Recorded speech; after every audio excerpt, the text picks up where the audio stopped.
Thank you to Dr. Choi and Dr. Bedio for the presentation. Actually, I love the pictures of Dr. Bedio's Italy. And the one thing is, by the way, one thing is I don't like female. Well, it's kind of animal or stuff, so I prefer women. So that's just a joke. So as we have seen in Dr. Cha's presentation, Korean women's labor force participation is very low and employment rate is still very low compared to other OECD countries. And it caused many different social problems, such as, well, actually we are very concerned about women's poverty rate and gender pay gap, glass ceiling, and cost inefficient human capital investment in Korea. So, well, labor market circumstance is not very friendly to women still.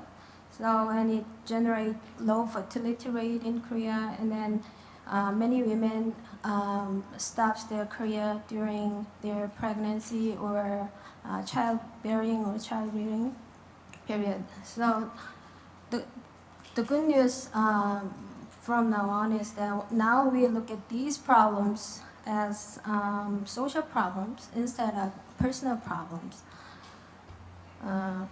Korean government recently announced 70% of employment rate, the policy goals, and it's very ambitious to especially women's employment rate. During the last decade, only less than 1% point employment rate has been changed. So, well, we need 1.6 million more women have to be employed in the next 5 years to reach the goal. So at this point, how to develop the strategy is getting more important issues. The roadmap can be evaluated as a very comprehensive policy package. So I agree with the analysis of Dr. Chaz and believe solid public policy prevention will reduce women's career disruption and contribute to raising employment rate. So last month I calculated the number of women who left jobs because of marriage, childbirth, household work, and child rearing, and it was about 310,000 per year in 2010. So if we reduce women's career disruption, then the goal may be accomplished in very near future. So regarding women's labor market policies, we have to consider several points. First, I think we need to minimize the policy dead zones.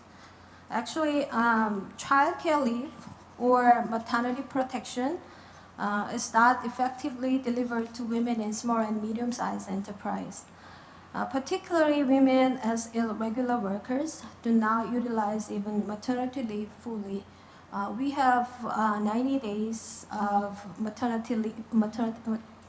childbirth leave, but we studied that less than half of women utilized those 90 days maternity leave. Especially many women work as contingent workers in Korea, so how to deliver the policy is a very considerable point at this point. So I suggest that the impact analysis with gender perspectives is required in most major government policies to increase women's employment rate. The second thing is that we have to recognize that quantity and quality of employment are two sides of same coin. Well, actually, the reason of lower women's employment is due to lower willingness to work given the working condition offered to women in Korea. As we've seen in the presentation, highly educated women do not have enough alternatives to choose, in many jobs, so they give up searching jobs. So if we create, that means that creating more jobs does not guarantee the higher employment rate itself. So we can learn from other countries' experiences in Dr. Berio's presentation. Creating the mini job types of job provide incentives to both employers and employees in only short term. So we think that actually many experts do not say that it's a good model for Korea because it is not sustainable as waiving social contribution by employers and employees. So same cases were found in Japan as well.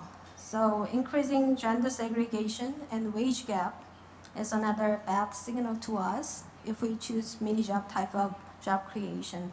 So we need to evaluate it.